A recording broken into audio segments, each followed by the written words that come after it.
the city. Wow. Okay, so you get the picture? Get a picture, right, Ken?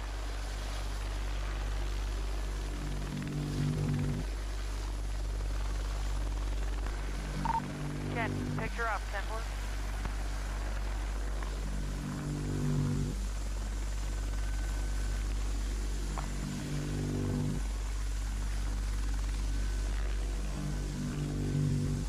The whole entire airplane disintegrated. That is amazing. Straight down and from the inside where they can't see. I know the smoke's kind of hard to deal with, but you know, close up so they can get a good look.